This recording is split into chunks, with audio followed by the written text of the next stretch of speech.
From 1999 to 2023, Abia State was the most ridiculed state in Nigeria. It was flat, stagnant, nothing was going on. And it's not because they don't have IGR allocation or governors, but the state was looking more like something that was excluded from the federal budget. It became a laughing stock in Nigeria. And when you talk about Abia State, people laugh all over the country. And to make things worse, the shameless governors then were busy embarrassing themselves on national television, thereby embarrassing the whole state. We became a laughing stock. I think number one reason why Abia State was stagnant for 24 years is godfatherism. And that's why till today, I still blame Senator Joseph Kalu for what happened in Abia State for 24 years. No matter what he's doing right now, no matter the camouflage he's doing with Abia North, trying to paint himself white, he started the stagnation that Abia State experienced for 24 years.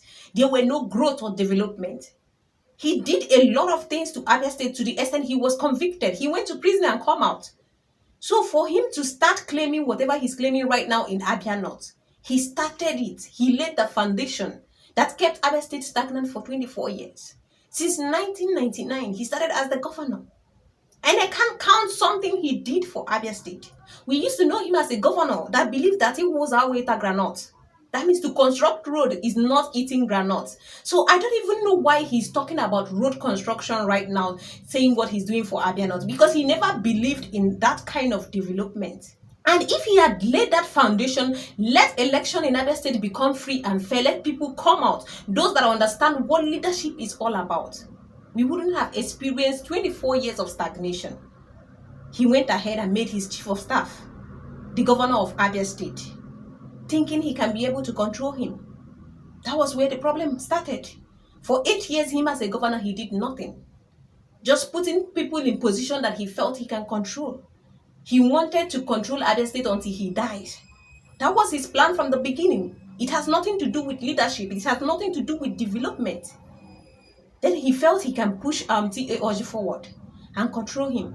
And T.A. Oji came on board in 2007 and things became worse. He went from bad to worse. Nothing was still going on in Abia State. These people never cared of Abia State. They don't understand what is leadership. He took over Abia with his son Ikuku, and they were just doing anyhow. Just moving with people they feel like they are loyal to them. Nothing was about development of Abia State. These people had no conscience. They were just dealing with Abia State allocation, IGR, pieces in everything. And the state was crumbling. There was nothing like road construction. They don't even think about that. You don't even pay salaries. A civil servant that came up as a governor even forgot what was going on in the civil service. He didn't even care about paying, these people's salary. Not to talk of development. Abia State became nothing to write home about. It became more like a talk state where you talk, people come after you. When you talk, the fear of Ikuku became like the fear of God in Abia State. Abia was just crumbling. Nothing. Planning on how to cage Abia State forever. And that is one thing about God. He has to step in 2023. Because if you see the plans these people have for Abia State, in 2015, when Alex Otti was supposed to be there, Abia State clearly voted for Alex Otti because they were desperate for change. They knew that whatever was going on was not working in Abia State. The civil service were crying, the business people were crying, students were crying, teachers, everybody in Abia State were crying because those people were not doing anything. And in 2015, when Alex won that election, they still pulled it out from him and gave it to Ibazo. Someone they feel they can control. Someone that was chosen by Ikuku. Thinking they can keep Abia State stagnant forever. And Ibazo climbed that seat in 2015, things became worse. He does not even understand what is leadership. Abia State was moving from bad to worse to worst. Everything crumbled into pieces. He does not even understand what is leadership. They were not even giving him breathing space. Because number one, he wasn't even qualified to be there. They just picked him up and put him there and reshuffle everything. And they were able to control him. It was all about percentage sharing in Abia State of the allocation. Nothing was going on. Godfatherism was the number one thing that crippled Abia State. For 24 years, godfatherism did not give Abia State the chance to choose people that are leaders. people that understand what it means to be a governor, people that understand leadership, people with integrity, just like what we are experiencing now with Alex Otti, that God has brought him to deliver Abia State. The number two thing that kept Abia State stagnant for 24 years is political ignorance. You came to Abia State where people don't even understand what is politics. The youths, the women, the men, they don't even understand. They don't pay attention to politics. The businessmen, they don't even care about politics in Abia State. They're just talking about how the governors, they are not doing anything. They can't even serve the state. They talk about all these things and they buy in their business places. But at the end of the day, they don't care.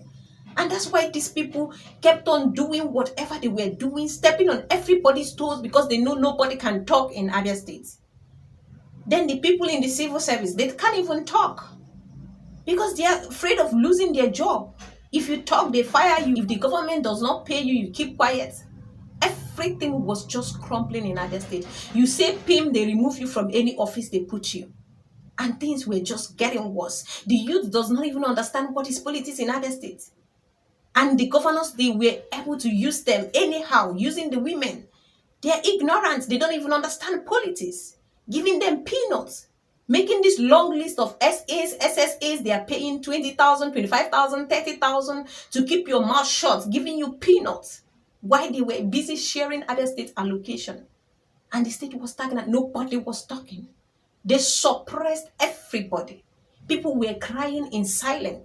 Because of this political ignorance, they were able to manipulate votes, manipulate people, manipulate election, everything. Honestly, God bless that professor named Otti for not allowing them to do what they did in 2015. It would have repeated in 2023.